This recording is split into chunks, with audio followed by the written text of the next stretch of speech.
Hello comics fans, कैसे हैं आप लोग। इंडियन कॉमिक्स गॉड एक बार फिर आप सभी कॉमिक्स फैंस का अपने चैनल में स्वागत करता है। दोस्तों, इस बार मैं आपके लेकर आया हूँ महारावण सीरीज के अगला कॉमिक्स, डंकिनी का voice over. Friends, Maharavan series के पहले 4 कॉमिक्स हैं, चुड़ैल माँ, दिव्यास्त्र, कालकूट और मृत्युजीत। फ्रेंड्स, इन चारों कॉमिक्स का वॉइस ओवर मैंने चैनल में दे रखा है, लिंक मैंने डिस्क्रिप्शन में दे दिया है, आप वहाँ से जाकर देख सकते हैं। तो चलिए दोस्तों, शुरू करते हैं। बला का साहस, गजब का पराक्रम और अनूठे युद्ध कौशल से कोई भी मनुष्य वीर श्रेष्ठ तो बन सकता है, लेकिन मनुष्य श्रेष्ठ नहीं। मनुष्य श्रेष्ठ तो वही बन सकता है जो साहस, पराक्रम और युद्ध कौशल के साथ साथ विलक्षण बुद्धि का भी स्वामी हो। और यह सब विशेषताएं महाबली भोकाल में कूट कूट कर भरी हुई हैं। तभी तो वह स्वयं को मनुष्य श्रेष्ठ सिद्ध करके देवताओं से दिव्यास्त्र प्राप्त करने में सफल हुआ और निकल पड़ा पृथ्वी को पाप के अवतार से मुक्त कराने। लेकिन पुण्य और सच्चाई को विजय दिलाने के जिस रास्ते पर भोकाल निकल पड़ा था, वो अत्यंत दुर्गम था। लेकिन जब कोई अपना सब कुछ दांव पर लगाकर सच्चाई के रास्ते पर चल पड़ता है, तो विपरीत परिस्थितियों में देवता स्वयं उसकी मदद को आ पहुंचते हैं। महाबली भोकाल की भी मदद करने वीर हनुमान एक वृद्ध के रूप में पहुंचे, जिन्होंने न सिर्फ भोकाल को उचित मार्गदर्शन दिया, अपितु संजीवनी लाकर लक्ष्मण जी की भांति उसे नया जीवन भी दिया। वीर हनुमान के मार्गदर्शन और अपनी विलक्षण विशेषताओं के बल पर ही भोकाल पहले पाप के अवतार कालकूट की सबसे बड़ी शैतानी शक्ति कालभुजंग और फिर कालकूट को भी समाप्त करने में सफल हुआ। लेकिन कालकूट की समाप्ति के साथ ही भोकाल का अभियान समाप्त नहीं हुआ था, क्योंकि उसी तो पृथ्वी से पाप का समूल नाश करना था। इसीलिए वह जा टकराया कालकूट के भाई और मृत्यु को जीत लेने वाले सैकड़ों प्रलयंकारी काली शक्तियों के स्वामी मृत्युजीत से। और जिसकी ने मृत्यु को जीत रखा था, उसे भोकाल कैसे समाप्त कर पाता। उसके हाथों तो भोकाल खुद खत्म होने जा रहा था, और तब हनुमान उसकी सहायता कर नहीं सकते थे, क्योंकि वे स्वयं मृत्युजीत द्वारा चलाए गए ब्रह्म पास में बंधे हुए थे। मौत को जीत लेने वाले उस काल के अवतार के सामने भोकाल अब अकेला था। लेकिन जो संकल्प के पक्के होते हैं, उनसे आ जुड़ती हैं और शक्तियां भी। ऐसे ही उसकी सहायता को आ पहुंचा विश्व का सबसे महान धनुर्धर धनुषा और ब्रह्मांड का सबसे शक्तिशाली अति क्रूर, जिनकी मदद से भोकाल ने मृत्युजीत के शरीर के 1000 टुकड़े किए और उन्हें सदा के लिए आकाश गंगा में विचरने के लिए पहुंचा दिया। मृत्युजीत का अंत हो चुका था। उपरोक्त घटनाओं को यदि आप विस्तार से जानना चाहते हैं, तो पढ़ें चुड़ैल माँ, दिव्यास्त्र, कालकूट और मृत्युजीत। और यह संपूर्ण पृथ्वी के लिए खुशी की बात थी, उनके लिए तो और भी ज़्यादा, जो मृत्युजीत को समाप्त करने में भोकाल के कदमों के साथ कदम मिलाकर चले थे। मृत्युजीत को समाप्त करने में किए गए तुम्हारे सहयोग को ना मैं कभी भूलूंगा और ना पृथ्वीवासी। पाप को मिटाने की राह पर चलने वालों का कोई भी कार्य कर्तव्य कहलाता है। मृत्युजीत समाप्त हो चुका है महाबली। अब अपने उस परिवार के बारे में भी सोचिए, जिसे कोई शैतान आपका छद्म रूप धरकर उठा लेकर ले गया है। उनके अपहरण का सुनकर मुझे अपार दुख अवश्य है भीलराज, परंतु इस समय मुझे विश्व के लाखों परिवारों के बारे में सोचना चाहिए। अपने एक परिवार के लिए मैं उन लाखों परिवारों का बलिदान होता देना नहीं चाहता। इसीलिए जब तक मैं पाप के वास्तविक अवतार को खोजकर उसे समाप्त नहीं कर देता, तब तक मेरे लिए किसी और विषय पर सोचना उचित नहीं।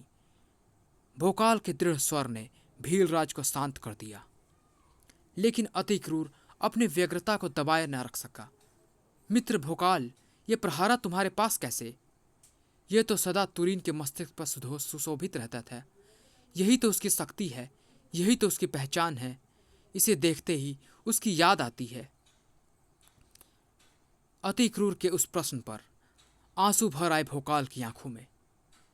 तुमने सही कहा मित्र, उसके मस्तिष्क का यह गौरव, उसकी शक्ति, उसका प्रतीक या प्रहारा उसने मुझे इसलिए दिया है कि मैं सदा उसे याद रखूं, और साथ ही यह याद रखूं कि जो तुरीन कभी मेरे बाहों में रहती थी, आज आज वह मृत्यु के बाहों में पहुंच गई है।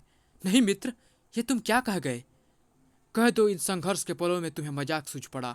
महाबलशाली मुझ में भी अपनी बहन के बारे में ऐसे सुनने की हिम्मत नहीं है। मेरी भुजाओं में हिमालय उठाने की ताकत है, किंतु मेरे कानों में यह शोक संदेश सुनने का बल नहीं है। मित्र, तुम्हें अतीक भैया कहने वाली तुरीन इस संसार में नहीं रही। यह एक मजाक नहीं है, दुखों का वह पहाड़ है जिसे मेरा हृदय ढो रहा है। दिल में दर्द और आंखों में आंसू लिए भोकाल ने अतिक्रूर को वह दुखद सूचना दी, जो मानो बिजली बनकर अतिक्रूर पर गिरी। पीड़ा से लबालब भरी आवाज निकली उसकी कंठ से। नहीं नहीं मित्र, इसे सत्य कह के अपने मित्र पर संपूर्ण ब्रह्मांड का वजन मत डालो।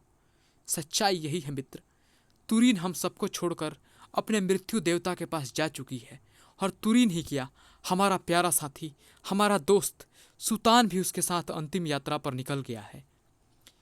तुरीन व सुतान की मृत्यु के बारे में जानने के लिए पढ़ें अत्याचारी, आखिरी निशानी और मर गया सुतान। और फिर भोकाल उसे सब कुछ बताता चला गया। इसी के साथ बच्चों की भांति फूट फूट कर रो पड़ा संपूर्ण ब्रह्मांड का वह सबसे शक्तिशाली पुरुष। उफ, काश मैंने तुम दोनों के शादी के वक्त ही चीर डाला होता उस नीच हिमराज का सीना, तो कल मैं भोकाल के विजय का उत्सव अपनी बहन के साथ मनाता। काश मैंने धरती फाड़कर तभी उस दुष्ट को धरा के केंद्र में दफन कर दिया होता जब उसने मेरी बहन पर कुदृष्टि डाली थी। तो आज तुरीन और मित्र सुतान इस महापाप की जंग में हमारे साथ होते। है न भोकाल, है न? भोकाल भी अपने आंसू न रोक पाया। तब वृद्ध ने आगे बढ़कर उन दोनों पराक्रमियों को धैर्य बंधाया। अपना सब कुछ त्याग कर मानवता की भलाई के रास्ते पर चलने वाले वीरों को इस तरह आंसू बहाना शोभा नहीं देता। महाबली, संभालो अपने आप को। वृद्ध के शब्दों ने भोकाल और अति क्रूर पर जादू सा असर किया। वृद्धवर सही कह रहे मित्र, सचमुच अपनों के मुंह में फंसकर आंसू बहाने वालों के लिए कठिन राहों पर चलना अत्यंत दुष्कर हो ही जाता है। इसीलिए पोंछ डालू यह आंसू। और अरे, बोलते बोलते भोकाल चौंका, और उसके चौंकने का कारण सामने था। सामने से बदहवास से भागे आते कई साधु।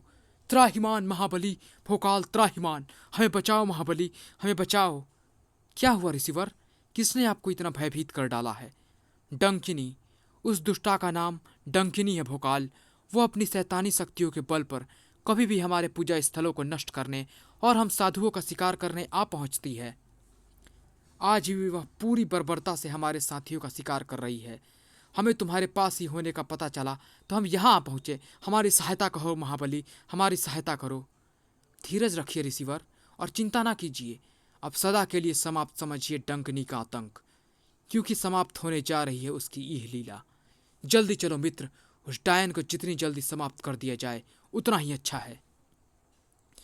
यहाँ का सारा क्षेत्र निशाचरी शक्तियों से भरा हुआ है मित्र अतीक, इसलिए भील साथी और वृद्धवर की रक्षा के लिए तुम्हारा यहाँ रहना अति आवश्यक है। मैं और धनुषा जाकर देखते हैं उस अत्याचारी शैतानी शक्तियों की स्वामिनी को, जो है डंकिनी। मेरी बहन कपालिका को लाखों घड़े मनुष्य रक्त चाहिए, और वो भी तुम जैसे पुण्यात्माओं का। इसीलिए तुम जैसे को ढूंढ ढूंढ कर अपना शिकार बनाती है डंकिनी। सक सक सक, भागो! डंकिनी के प्रलयंकारी डंकों से बचकर निकल जाने वाला मनुष्य आज तक पैदा नहीं हुआ। इसीलिए भागने का प्रयत्न करने से अच्छा है तुम सब आराम से मेरा शिकार बन जाओ। अगर तुम ऐसा करोगे तो मैं तुम्हें बिना पीड़ा दिए अपना शिकार बना लूंगी, और हम यह सौगंध खाते हैं कि हम तुझे तड़पा तड़पा कर मृत्यु का ग्रास बनाएंगे। वहां पहुंचे भोकाल, और धनुषा को देखकर ठिठक गई डंकिनी, और फिर अत्यंत खुशी के साथ उसने उन्हें भी अपने आक्रमण का शिकार बना लिया। चलो, अब कुछ संघर्ष करने वाले तो आए, अब शिकार का दुगना मजा आएगा। डंकिनी के डंक स्टिक निशाने की तरफ झपटे, लेकिन एक भी डंक उन तक पहुंच पाया तो भोकाल के मस्तिष्क पर रखे प्रहारा का औचित्य ही क्या रह जाता। वाह, मेरे साधारण डंकों को रोकने का साधन है तेरे पास, लेकिन इन डंकों को कैसे रोकेगा तू? बड़ा बड़ा, जो अपनी विस्फोटक प्रवृत्ति के कारण हर बाधाओं को तोड़कर अपने शिकार की तरफ बढ़ते हैं। फड़ाक फड़ाक फड़ाक। इधर प्रहारा द्वारा खड़ी की गई बाधा को ध्वस्त करके वे डंक अपने निशाने की तरफ बढ़े, और इधर उस अनोखे धनुर्धर के धनुष से निकलकर सैकड़ों बाण अपने लक्ष्य की तरफ सनसना उठे। दूसरे ही क्षण कर्णभेदी विस्फोटों से आसपास का वातावरण गूंज उठा। Bram Bram! मेरे ये बाण मात्र विस्फोटकों को ही समाप्त नहीं करते, विस्फोट करने वालों को भी समाप्त करते हैं। अरे, इस पर तो एक भी बाण का प्रभाव नहीं पड़ा। प्रभाव पड़े भी तो कैसे? मेरे शरीर पर मौजूद डंकों ने किसी भी बाण को मेरे शरीर तक पहुंचने ही नहीं दिया। तेरे डंकों के साथ साथ तेरे शरीर को भी कई टुकड़ों में काट डालेगा यह घातक हथियार। ऐसा करने के लिए इसे मेरे पास तक तो पहुंचना होगा, और मेरे यह रहते यह डंक ऐसा कदापि नहीं होने देंगे। ओह! बहुत देर हो गई तुम दोनों से खेल खेलते हुए। अब तुम्हारे जीवन के साथ इस खेल को समाप्त कर ही दिया जाए, और उसके लिए छोड़े जाएं ये विद्युत शक्ति से परिपूर्ण डंक। शक शक शक! चमकते हुए वे डंक डंकनी के हाथों से छूटे और तेजी से जमीन से टकराए, और इसी के साथ भोकाल और धनुषा को लगा बेहद तेज झटका। उफ! विद्युत के झटके से दोनों का शरीर कई हाथ ऊपर उछले। फुर्ती की मिसाल पेश करती डंकनी ने उछाल फेंका वह डंक, जिससे जमीन से टकराते ही गहरा गड्ढा हो गया। दूसरा डंक उस गड्ढे के सीने को चीरता चला गया और जा पहुंचा धरा के खोलते हुए केंद्र में। हजारों कोस अंदर कैद धरती का वह दहकता क्रोध जैसे आजाद हो गया। उस लंबे सुराख से उबल उबल कर बाहर आया वह लावा उस तालाब में भर गया। भोकाल व धनुषा के लिए स्वागत के लिए तैयार। उफ! इस तालाब में गिरे तो मृत्यु निश्चित है।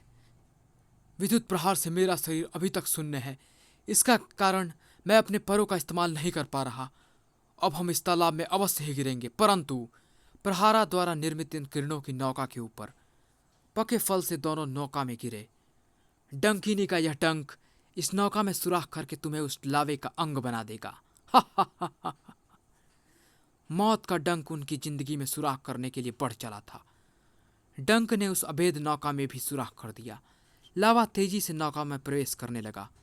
डंकनी का ठहाका उनके जिस्मों में मौत की सिरहन दौड़ाता चला गया। और इसी सिरहन के साथ साथ उस महाबली के खून में रेंगती चींटियां जैसे दम तोड़ने लगी। और इससे पहले कि लावा उन्हें लील जाता, महाबली के परों ने हरकत की। उन्होंने हवा के हाथ थामे। पराक्रमी की भुजाओं में हरकत हुई। उन्होंने धनुषा के हाथ थामे और वह उड़ चला। लावा उस महाबलशाली का आलिंगन का मान लिए फुफकार कर रह गया, और फुफकार उठी डंकिनी भी। आज तेरा सामना साक्षात मौत से हुआ है भोकाल। तू नहीं बच सकता मौत के इन ताकतवर हाथों से। महाबली, तुम मुझे मेरे धनुष के पास ले चलो, फिर मैं इस बड़बोड़ी राक्षसी की जुबान पर लगाम लगा दूंगा। इसके प्राणों को इसके शरीर से ना उड़ा दूं तो कहना। ठीक है, मैं तुम्हें नीचे लिए चलता हूं। भोकाल धनुषा को लेकर नीचे लहराया, और जैसे ही उनके पांव जमीन से टकराए वैसे ही सन्न रह गए दोनों। फड़ाक फड़ाक! पता चल गया उन्हें कि नीचे आकर उन्होंने एक ऐसी भूल कर दी थी जिसे ना तो वे सुधार सकते थे और ना उनके पास इसका समय था। धरा का सीना फाड़ कर निकले उन अद्भुत डंकों के शिकंजे में वे जकड़े जा चुके थे, और अब मौत के शिकंजे में जकड़ने जा रहे थे। उफ! इन अद्भुत डंकों ने हमारे शरीरों को बुरी तरह अपने गिरफ्त में ले लिया है, और इतने मजबूत हैं ये कि पूरी शक्ति लगाने के बाद भी टूट ही नहीं रहे, और ना टूटेंगे, क्योंकि मैंने छल से तुम्हें इनमें फंसाने की योजना बनाई थी। तभी मैंने इनकी मजबूती के बारे में भी सोच लिया था। अब इन्हें तोड़ना छोड़ो और अपने इष्ट देवों को याद करो, क्योंकि इस त्रिडंक के वार समाप्त होकर तुम अपने अपने मृत्यु देवों के पास पहुंच जाओगे। दिव्यास्त्रधारी भोकाल की मौत निश्चित थी, क्योंकि त्रिडंक अचूक था। परंतु शैतानी त्रिडंक महादेव के त्रिशूल से ज्यादा विध्वंसकारी कहाँ था। भगवान शिव का त्रिशूल प्रकट हो। क्षण भर में ही भोकाल के हाथ में भगवान शिव का महाविनाशक अस्त्र प्रकट हुआ, जो पलक झपकते ही तूफान की सी तेजी से बढ़कर भोकाल और धनुषा की मृत्यु से जा टकराया। फड़ाक! भीषण टकराव ने वातावरण के कानों को और डंकनी की आंखों को फटकने के लिए विवश कर दिया। तेरे द्वारा छोड़ी गई हमारी मृत्यु के जबड़े को महाकाल का त्रिशूल तोड़ चुका है डंकिनी, और अब यह हमारे बंधनों को तोड़ेगा। Claim claim! लेकिन तेरी हड्डी पसलियों को हम अपने हाथों से तोड़ेंगे। क्रोध से भरे दो पराक्रमी एक पापिन का अंत करने आगे बढ़े, लेकिन उस तक पहुंच पाते उससे पहले ही उन्हें ठिठक कर रुक जाना पड़ा। और उनके ठिठक जाने का कारण था मन को मोह लेने वाली वह सुंदरी जो वहां खड़ी थी, जहां एक क्षण पहले डंकिनी मौजूद थी। मंत्रमुग्ध खड़े अपलक उस सुंदरी को देखते रह गए दोनों। अभी संभले भी न थे कि उनके कानों में गूंजी वह शहद से भी मीठी आवाज। चकित ना हो प्रिय भोकाल, मैं डंकिनी ही हूं, यही मेरा वास्तविक रूप है। और जानते हो मैंने यह रूप क्यों धरा है? तुम्हारे लिए, क्योंकि तुमने मेरे सबसे शक्तिशाली अस्त्र त्रिडंक को नष्ट कर दिया है। और मैंने प्रण लिया हुआ था कि जो भी त्रिडंक को नष्ट कर देगा मैं सदा के लिए उसकी हो जाऊंगी। मुझे स्वीकार करो प्रिय भोकाल, मेरे स्वामी बनकर विश्व के सैकड़ों काली शक्तियों के स्वामी बन जाओ। मुझे अपने गले से लगा लो भोकाल। पीछे हट चुड़ैल, तुझे गले लगाने से अच्छा मैं मौत को गले लगाना उचित समझूंगा। तू तू सुंदर रूप में रहे या भयानक रूप में रहेगी तो पापिन ही ना, और तुझ जैसे पापिन भोकाल के प्रेम की नहीं उसकी घृणा की हकदार होती है। क्रोध से कांपते भोकाल ने प्रहारा से वह घातक वार डंकनी पर कर दिया, लेकिन उससे डंकनी का बाल भी बाका नहीं हुआ। होता भी तो कैसे, वह वहां थी ही कहां। जिस डंकनी को ब्रह्मांड की कोई शक्ति ना हरा सकी, वह दिल के हाथों मजबूर होकर तुझसे हार गई है भोकाल। इसलिए अब तुझे अपना बनाकर ही चैन से बैठेगी डंकनी। अदृश्य होकर वहां से चली गई डंकिनी। भोकाल और धनुषा भी वापस लौट पड़े। एक योद्धा का कर्तव्य निभाता भोकाल अपनी जिन निजी समस्याओं को दिन में अपने से दूर रखता, रात को लाख चाहकर भी उन्हें अपने से दूर ना भगा पाता। पाप के अवतार को खत्म करके यह अभियान मुझे शीघ्र ही समाप्त करके वापस लौटना होगा, क्योंकि वापस लौटकर मुझे खोज करनी है तुरीन से पैदा नन्हे भोकाल की, सलोनी, रूपसी और उनसे उत्पन्न अपने दोनों बच्चों की। तभी रात के सन्नाटे को चीरती एक चीख ने भोकाल के ध्यान को अपनी तरफ खींचा। बचाओ! यह चीख, पास ही कोई नारी संकट में है, मुझे देखना चाहिए। चीख की दिशा में सरपट दौड़ पड़ा भोकाल, और जब चीखने वाली नजर आई तो बहुत चक्का रह गया भोकाल। बचाओ! यह तो सलोनी है जो एक राक्षस से बचने के लिए चीखती भाग रही है, लेकिन यह यहाँ कैसे? यह तो सलोनी ही बता सकेगी कि वह यहाँ कैसे आई। इस समय तो मुझे समय न गंवाते हुए सलोनी की तरफ बढ़ते राक्षस के कदमों को रोकना होगा। तेजी से लहराया भोकाल और दूसरे ही क्षण राक्षस से जा टकराया। धड़! तूने अपने अपवित्र हाथों से भोकाल की पत्नी को छूने का साहस किया है दुष्ट। भोकाल इन हाथों को अब किसी को भी छूने लायक नहीं छोड़ेगा। इन्हीं आंखों ने भोकाल की पत्नी पर बुरी दृष्टि डाली थी ना, अब ये सदा के लिए कुछ देखने के काबिल नहीं रहेंगी। इसी सीने में मौजूद हृदय में मेरी पत्नी के लिए गंदे विचार उठे थे ना, ले अब ये हृदय सदा के लिए धड़कना बंद हुआ। इधर भोकाल के क्रोध का भीषण शिकार होकर नीचे गिरा वह राक्षस, इधर दौड़कर भोकाल की सीने से आ लिपटी सलोनी। स्वामी, तुम यहाँ कैसे सलोनी? रूपसी और बच्चे कहाँ हैं? उनका मुझे पता नहीं स्वामी। आपका छद्म भेष धरकर किसी दुष्ट राक्षस ने हमारा अपहरण किया था, तभी से उन्होंने हमें ना जाने कहाँ अंधेरी कोठरियों में बंद कर रखा है। आज मेरी आंखों पर पट्टी बांधकर यह राक्षस मुझे न जाने कहाँ ले जा रहा था। अचानक मुझे इसके हाथों से छूटकर भाग खड़े होने का अवसर मिल गया, और देखिए ना, सौभाग्य से मैं आपसे आ मिली। पता नहीं रूपसी और उसका पुत्र, वो मेरी पुत्री कहाँ होंगे? भर आई सलोनी की बड़ी बड़ी आंखें। तो भोकाल ने ढाढ़स बंधाया। दुखी न हो सलोनी, रूपसी और बच्चे जहां भी होंगे सकुशल होंगे। मैं जल्द ही उन्हें ढूंढ लूंगा। आओ आओ, तुम मेरे साथ शिविर में चलो। खुशी की अधिकता से भोकाल से लिपटी सलोनी उसके साथ शिविर की ओर चल दी, लेकिन शिविर तक पहुंचते ही उसकी सारी खुशी काफूर हो गई। क्या हुआ प्रिय, तुम्हें एकाएक विचलित नजर क्यों आने लगी? शिविर में जाने के स्थान पर क्यों ना हम किसी मनोरम स्थल पर चलें, जहां हम दोनों के सिवा कोई ना हो। और देखिए, ऐसा मनोरम स्थल वो सामने ही है, आइए वहां चलें। भोकाल लाख चाहकर भी सलोनी का विरोध न कर सका और उसके साथ ही उस मनोरम स्थल पर जा पहुंचा। वास्तव में अति मनोहारी स्थल है यह। कितने सुंदर सुंदर फूल हैं ना, प्रिय पक्षी हैं, अति सुंदर झरने हैं, और साथ में हो तुम। सचमुच सचमुच सलोनी, बहुत आनंद आ रहा है यहाँ। किस आनंद की बात कर रहे हो महाबली? अरे विद्धवर, आप यहाँ आइए, आइए और इस स्वर्ग तुल्य स्थान का आनंद लीजिए। इन फूलों को निहारिए, इन झरनों को देखिए, यहाँ उपस्थित सुंदर पक्षियों से बातें कीजिए और मिलिए मेरी पत्नी सलोनी से। वृद्ध के अधरों पर खेल गई वह रहस्यमय मुस्कान। तुम किन फूलों की बात कर रहे हो महाबली? मुझे तो यहाँ कांटेदार नागफनियों के सिवा कुछ नहीं दिख रहा। मुझे तो यहाँ कोई सुंदर पक्षी नजर नहीं आ रहा। हाँ, कुछ मनहूस और भयंकर पक्षी जरूर दिख रहे हैं। और इस झरनों को निहारने की तो कुछ बात है ही नहीं है, क्योंकि इनमें जल के स्थान पर विष्ठा बह रही है। और रही बात तुम्हारी पत्नी सलोनी की, तो वो तो मुझे कहीं दिखाई नहीं दे रही। ये तो है कोई। सलोनी की तरफ देखते विधवर आगे कुछ कह पाते, उससे पहले ही छोड़ो मुझे। सलोनी ने एक तेज झटके से भोकाल की पकड़ से अपना हाथ छुड़ाया और जान छोड़कर वहां से भाग खड़ी हुई। ये क्या हुआ वृद्धवर? सलोनी आपको देखते ही भयभीत होकर भाग क्यों गई? हमें क्या पता महाबली, रोको उसे और उससे ही जाकर पूछो। आप ठीक कहते हैं, मुझे उसी से पूछना होगा। उससे ना भी पूछ सको तो कोई बात नहीं महाबली, अभी तुम्हें स्वयं ही पता चल जाएगा कि वह स्वयं शिविर के अंदर आने से क्यों घबरा रही थी और क्यों हमें देखते ही भाग गई। भोकाल अगर मुड़कर वृद्ध के अधरों पर खेलती मुस्कान को देख लेता तो तुरंत ही उसे उस रहस्य का पता चल जाता जिसके लिए वह सलोनी के पीछे दौड़ रहा था। रुक जाओ सलोनी, इस सब बदहवास सी कहाँ भागी जा रही हो तुम?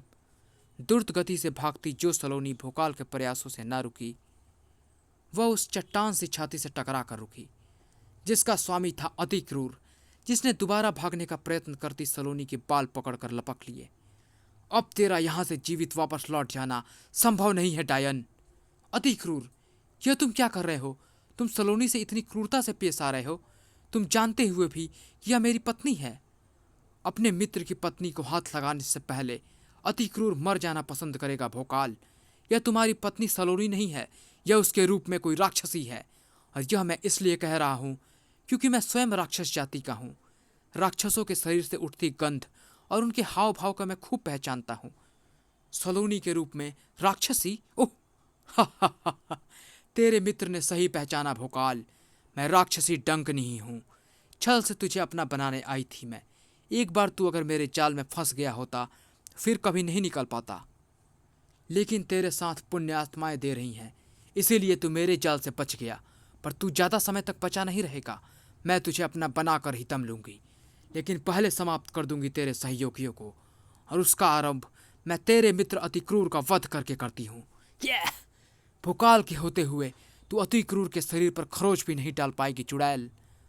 अति क्रूर को डंकों की उस वर्षा से बचाकर भोकाल जो गरजता हुआ आगे बढ़ा तो उसे अति क्रूर ने रोक लिया। रुको मित्र, मुकाबला दो राक्षसी शक्तियों का है, इसलिए तुम रुको और देखो कि इस मुकाबले में दुष्ट राक्षसी शक्ति जीतती है या पुण्य राक्षसी शक्ति।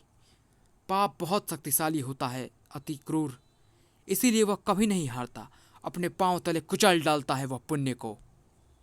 देख देख पाप की शक्ति और कल कर कुचल जाने की तैयारी, क्योंकि मेरे शरीर के विशाल होने के साथ ही उस पर लगे डंक भी विशाल हो जाते हैं, जिनसे बच पाना मेरे शत्रुओं के लिए असंभव होता है। सामने अति क्रूर जैसा शत्रु हो, कड़ाक भड़ाक, और उसके हाथ में ब्रह्मांड की हर शक्ति को सीना चीरने वाला अस्त्र टतांक हो, तो असंभव कार्य क्षण भर में ही संभव हो जाते हैं। विश्व का सबसे प्रलयंकारी अस्त्र डंकनी के हर वार पर प्रलय ढा रहा था, लेकिन डंकनी की शक्तियां भी कम प्रलयंकारी नहीं थी। बहुत देर हो गई तुझे वार करते करते, अब मेरी बारी है। एक क्षण के लिए लड़खड़ा गया अति क्रूर, और यही क्षण वार करने के लिए सुनहरा अवसर था। ये बात डंकनी अच्छी तरह समझ गई थी। शक्का! डंको ने अति क्रूर को खूंटी की तरह पेड़ पर टांग दिया था। अपने मित्र की हालत पर भला कैसे न रो पड़ता भोकाल का दिल। उफ, अति क्रूर भारी संकट में पड़ गया है। अब किसी भी क्षण वह चुड़ैल उसके प्राण हर सकती है। परंतु मैं विवश हूं। मैं इसकी कोई मदद भी नहीं कर सकता, क्योंकि मेरा इस मुकाबले में बीच में पड़ना नियम के विरुद्ध होगा। युद्ध के नियमों में बंधा वह योद्धा अपने परम मित्र की कोई मदद नहीं कर सकता था, लेकिन अति क्रूर जैसे को मदद की आवश्यकता पड़ती ही कब है। वे तो स्वयं किसी भी संकट से विफलता और अपने प्रतिद्वंदी के वारों का प्रत्युत्तर देना अच्छी तरह जानते हैं। पर आज डंकिनी भी अति क्रूर को समाप्त कर देने की ठान चुकी थी। बहुत शैतान चूहा है तू, इसीलिए तुझे पिंजरे में फंसाकर मारा जाए तो ही अच्छा है। आ! पलक झपकने की देरी से बहुत पहले ही अति क्रूर डंकों से बने पिंजरे में कैद था। हा हा हा हा, फंस गया। अब तू बुरी तरह फंस गया चूहे, क्योंकि तुझे पिंजरे में बंदी बनाने वाले डंक मात्र पिंजरा बनाने के काम नहीं आते, अपितु पिंजरे में फंसे चूहे को मारने के भी काम आते हैं।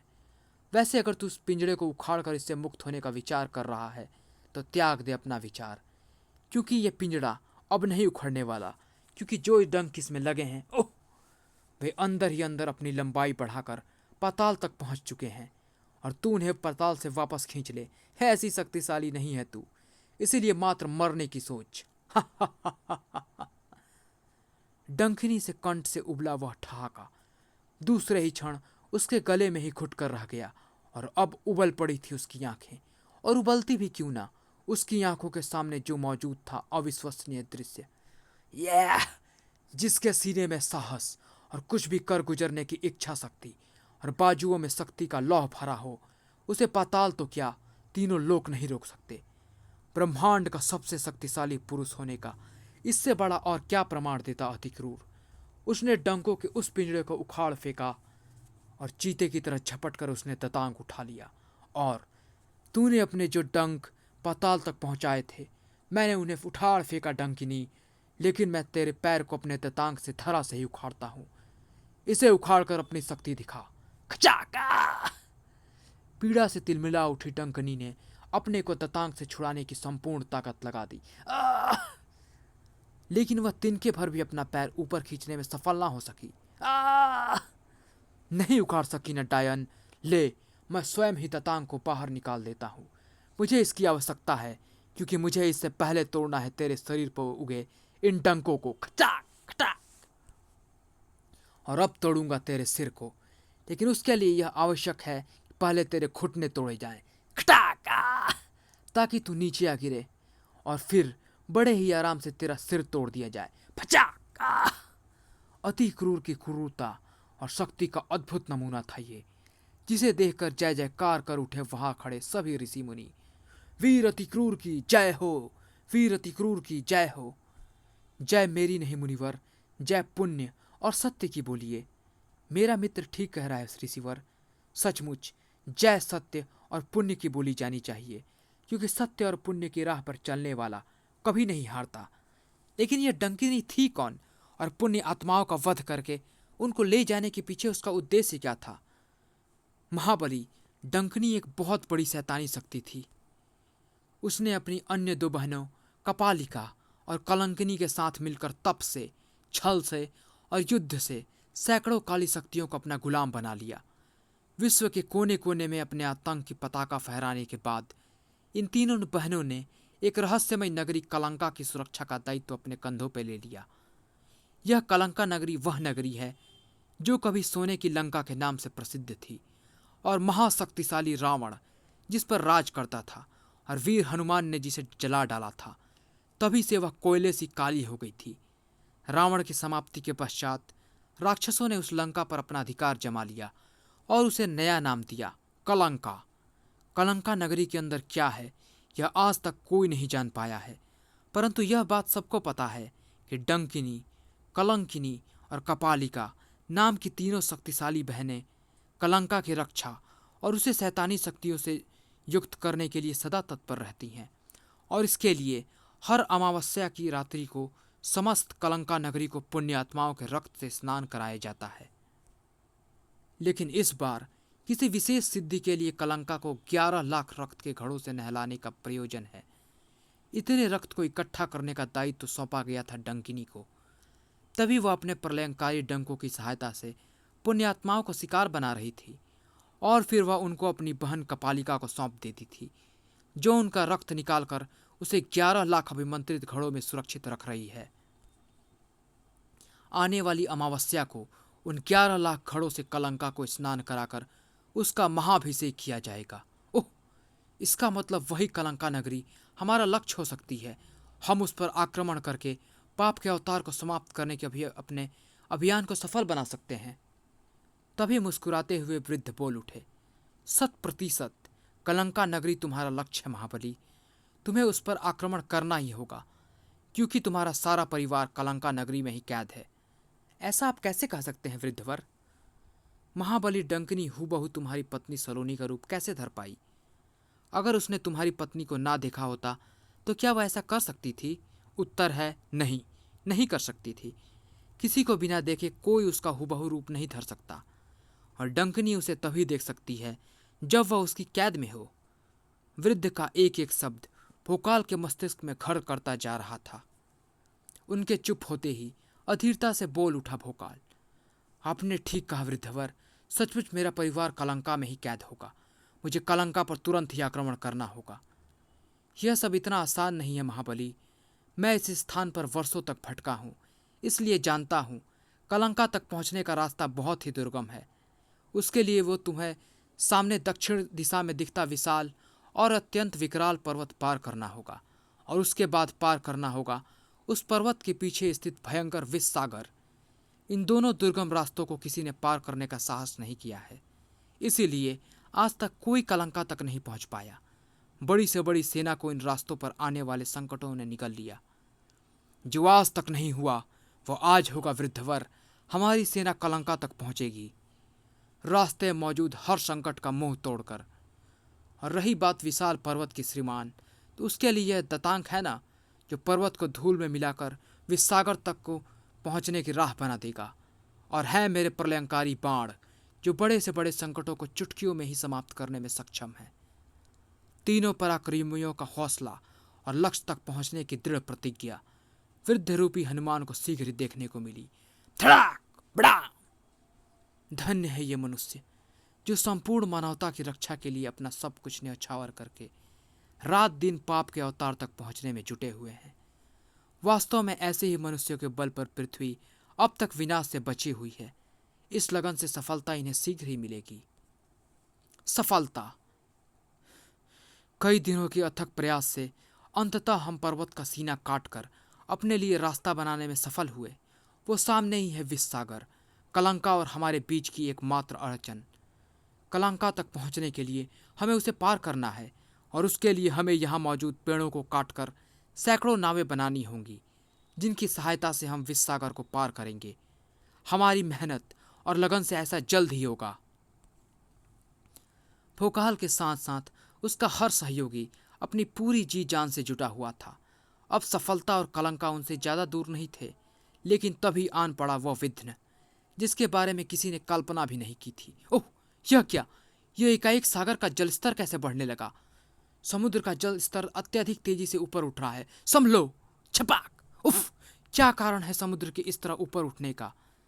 सभी के मस्तिष्क में गूंज रहा था एक ही प्रश्न, जिसके उत्तर में पहले सामने अचानक आया वहां वह गूंजा ठहाका। छपाक!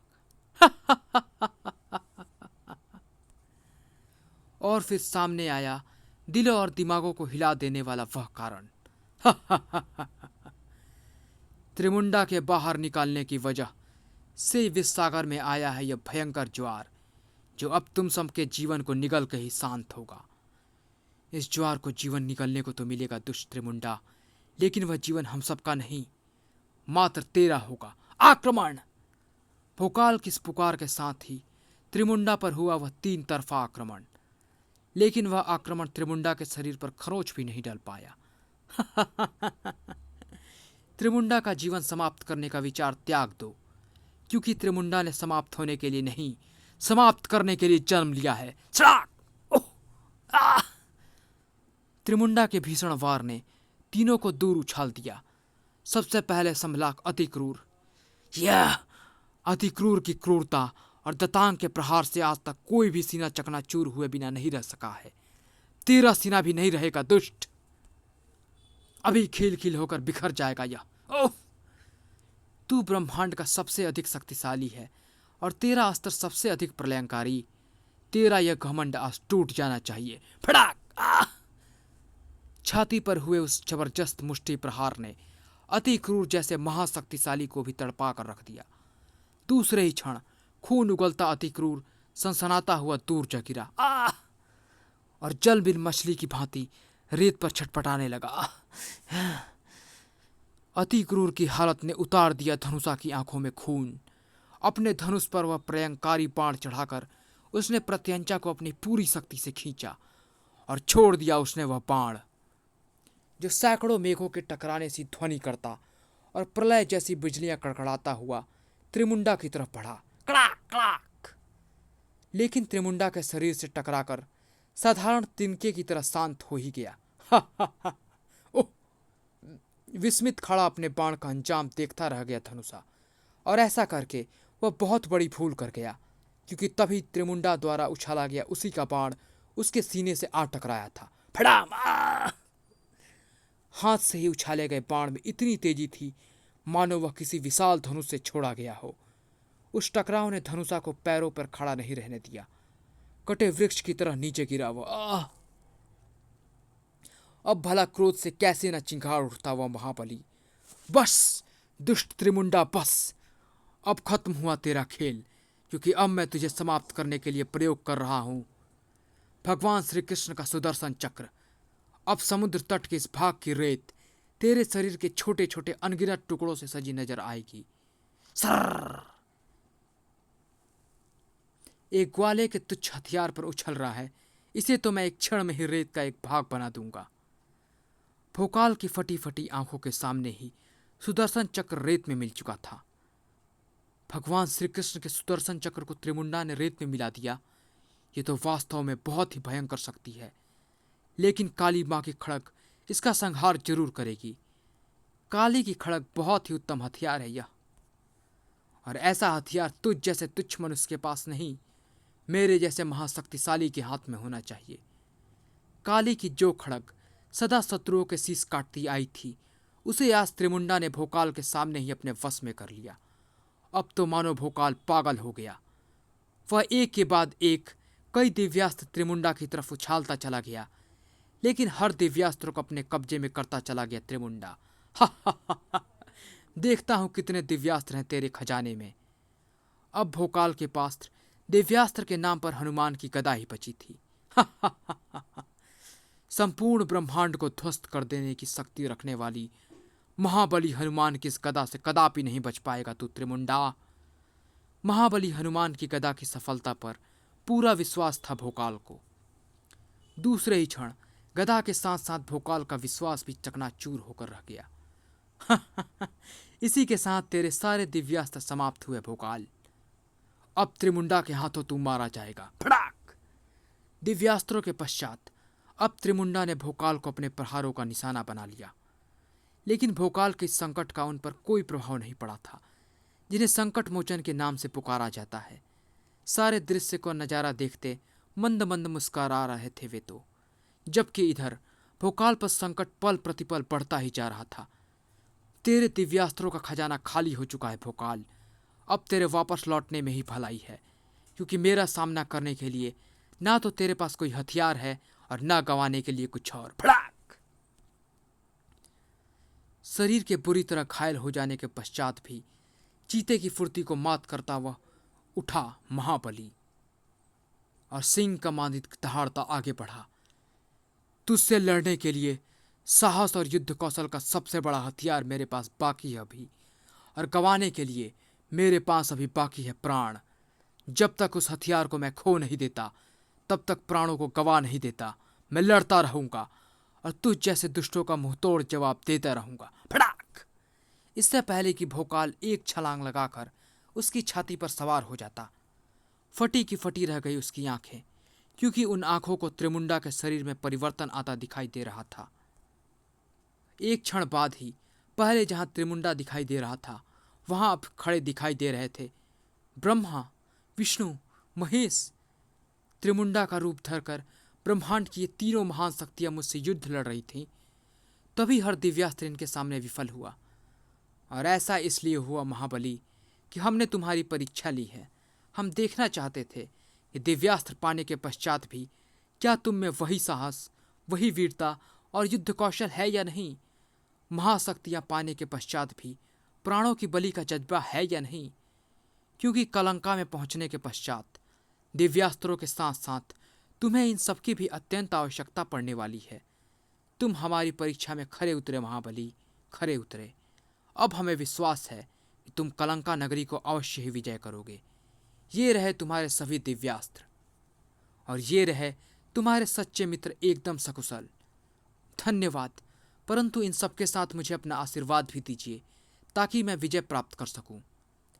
तुम सत्य और पुण्य के मार्ग पर चल रहे हो महाबली, और पृथ्वी के इतिहास में अभी तक ऐसा कोई उदाहरण नहीं है जिसमें सत्य और पुण्य के मार्ग पर चलने वालों की पराजय का वर्णन हो। सदा सत्य की ही विजय होती आई है। विजय शीघ्र ही तुम्हारे चरणों में होगी। विजयी भव। तथास्तु। वास्तव में आपकी माया अपरंपार है देवश्रेष्ठों।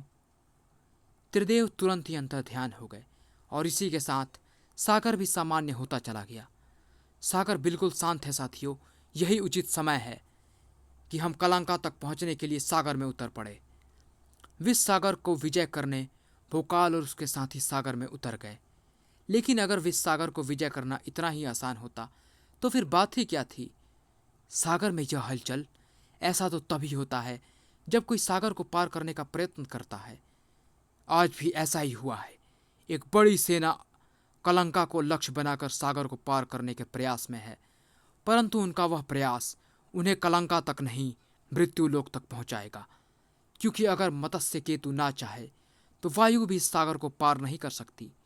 मत्स्य केतु की आंखों में उठता क्रोध का तूफान स्पष्ट बता रहा था कि विष सागर में आने वाला था एक तूफान। वो सामने से लहरों का तूफान हमारी ही तरफ आ रहा है। वह तूफान लहरों का नहीं है महाबली, वह तो भयंकर मछलियों का झुंड है। यह तूफान हमें अपने चपेट में ले ले, उससे पहले ही सभी नौकाओं को वापस लौटने का आदेश दीजिए। युद्ध में एक बार आगे कदम बढ़ाकर उसे मृत्यु के भय से वापस खींच लेना कायरों का काम होता है। वीर अपने कदम वापस नहीं खींचते, वे तो साक्षात मृत्यु को भी अपने कदम वापस खींच लेने के लिए विवश कर देते हैं, और यदि मृत्यु वापस न लौटे तो उसे भी मृत्यु दे देते हैं। शाबाश साथियों, खचाक फड़ाक। कायर नहीं, वीर बनकर दिखाओ। भयंकर मछलियों का आक्रमण चारों तरफ से हुआ था, इसीलिए पूर्व दिशा को संभालता हुआ था महाबली भोकाल ने। पश्चिम दिशा पर डटा हुआ था सर्वशक्तिमान अति क्रूर। उत्तर दिशा की कमान अपने हाथों में ली हुई थी प्रलयंकारी धनुर्धर धनुषा ने, और दक्षिण दिशा पर अपने चमत्कार का जलवा दिखा रहे थे बलियों के बली, वीरों के वीर बजरंग बली, राम भक्त महावीर हनुमान। शीघ्र ही सभी ने अपना अपना मोर्चा जीत लिया। हम विजय हुए महाबली। इस जीत की खुशी मनाते सभी क्या जानते थे कि जिससे वे छुटकारा पा गए थे वो बहुत ही छोटा सा संकट था, जो एक बहुत बड़े उस संकट के आने की चेतावनी थी जिसका नाम था मत्स्य केतु। बचाओ, संभालो सभी स्वयं को। इस विष सागर में आकर मत्स्य केतु से बैर रखने वाला सागर में भरे अथाह विष में डूब कर मरता है। जो भी उसके चपेट में आ रहा था अपने प्राण गंवा रहा था। फड़ाक। और ऐसा ना हो इसका भरपूर प्रयास कर रहे थे ये तीनों पराक्रमी। इसे असी शीघ्र समाप्त करो मित्रों, वरना यह अपने सभी सहयोगियों को समाप्त कर देगा। दतांग के प्रहार का भी इस पर बहुत ही कम असर हो रहा है। मैं तो अपना पूरा प्रयास कर रहा हूँ, लेकिन इसके अति विशालकाय शरीर पर बाणों का प्रहार छोड़े कंकड़ों के समान हो रहा है। प्रहार करते रहो, उनकी बदौलत शीघ्र यह मारा जाएगा। उसके लिए बहुत समय चाहिए कीड़ो, जबकि तुम्हारे पास तो एक क्षण का भी समय नहीं है। फड़ाक। तेज टक्कर मारकर मत्स्य केतु ने वह नाव भी पलट दी। एक क्षण के लिए सभी सागर की गहराई की तरफ बढ़े, परंतु शीघ्र ही सभी ने अपने आप को संभाला। उफ! मदमस्त हाथी की तरह बिगड़ैल मत्स्य केतु पर इस सागर में पार पाना आसान नहीं। इस बार उसका मस्तिष्क फोड़े बिना नहीं रुकेगा मेरा दतांग। तभी वृद्ध बोल पड़े, अब तुम मत्स्य केतु को मारकर बहुत बड़ी भूल करोगे, क्योंकि वह हमारी बहुत सी नावों को तोड़ने में सफल हो गया है। अगर मत्स्य केतु को मार भी दिया तो भी सैकड़ों साथी बिना नाव के इस विष सागर के हवाले हो जाएंगे। इसीलिए अब मत्स्य केतु को मारने की जगह उसे अपने वश में करने की सोचो महाबली, और किसी तरह उसके विशाल शरीर पर अंकुश लगाओ। वृद्ध की बातों ने मानो भोकाल के मस्तिष्क के सभी पट खोल दिए। आपने सही कहा वृद्धवर, सचमुच हमारी भलाई मत्स्य केतु पर अंकुश लगाने में ही है, और अंकुश तो सिर्फ भगवान श्री गणेश का अंकुश ही लगा सकता है। श्री गणेश का स्मरण करते ही उनका अंकुश भोकाल के हाथों में था, जिसके साथ कुछ ही देर बाद भोकाल मत्स्य केतु के पीठ पर सवार था। तू हमें सागर ना पार करने देने के लिए जरूर आया था मत्स्य केतु, लेकिन अब तुझे स्वयं ही हमें यह सागर पार कराना होगा। अगर तूने ऐसा ना किया तो इस अंकुश से तेरे मस्तिष्क को चूर चूर कर डालूंगा मैं। ऐसा कर पाने से पहले मैं तुझे निगल जाऊंगा। अंकुश से वार से बुरी तरह तड़प उठे मत्स्य केतु ने भोकाल को अपने पीठ से गिराने का खूब प्रयास किया। अंततः मत्स्य केतु को हार माननी ही पड़ी। रोक दो महाबली, रोक दो, अपने पहाड़ों को रोक दो। मुझे मुझे तुम्हारी अधीनता स्वीकार है। अंकुश के वश में हो गया था मत्स्य केतु। कुछ ही क्षणों बाद भोकाल उसके सारे साथियों को लेकर सागर के दूसरे किनारों की तरफ बढ़ रहा था। तुम धन्य हो महाबली, मत्स्य केतु जैसे शक्ति को तुम जैसे ही वश में कर सकते थे। धन्यवाद तो भगवान सिद्धि विनायक, गजानन विध्वनेश्वर, उमासूत, श्री गणेश को दीजिए, जिनकी सहायता से मैं यह सब कर पाया। मत्स्य केतु की सहायता से कई दिनों का काम कुछ ही पहरों में पूरा हो गया। शीघ्र ही भोकाल और उसके साथियों ने कलंका की धरा पर पांव रखे। आखिरकार हम कलंका तक आ ही पहुंचे। जल्द ही सभी उतरो। सभी को नीचे उतारकर मत्स्य केतु ने भोकाल से किया वह निवेदन। अब मैं चलूं महाबली? अभी नहीं, क्योंकि अभी मैं इस सागर को विषहीन करना चाहता हूं, और उसके लिए मुझे तुम्हारी विषग्रंथि चाहिए। आपका आदेश अब मैं नहीं टाल सकता महाबली। जैसा आप चाहते हैं वैसा ही होगा। कुछ ही क्षण बाद मत्स्य केतु अपनी विषग्रंथि किनारे पर ही छोड़कर सागर में विलीन हो गया। इतनी बड़ी विषग्रंथि, इसे संभालो अतिक्रूर, यह हमारे बहुत काम आ सकती है। अतिक्रूर को विषग्रंथि उठाने को कहकर भोकाल अपने सहयोगियों तरफ पलटा।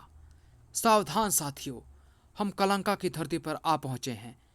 यहाँ हमें काफी सोच समझकर आगे बढ़ना होगा, क्योंकि यहाँ भीषण संकट कदम कदम पर हमारी प्रतीक्षा में खड़े मिल सकते हैं। संकट की बात करके अपने साथियों को सावधान करता भोकाल भीलराज की आवाज पर चौंका। वो देखिए महाबली, संकट! राक्षसों की एक बड़ी सेना हमारी तरफ बढ़ रही है। सामना करने के लिए तैयार रहो। इसकी आवश्यकता नहीं है महाबली, क्योंकि राक्षस सैनिकों के हाथों में थमी सैकड़ों श्वेत पताकाएं बता रही हैं कि राक्षस सेना हमसे युद्ध करने नहीं, अपितु संधि करने के लिए हमारी तरफ बढ़ रही है। राक्षस और संधि, कुछ समझ में नहीं आया। वे पास आए तो देखिए क्या मामला है। राक्षस सेना पास आई और उनका सेनापति नरकेतु भोकाल के पास पहुंचा।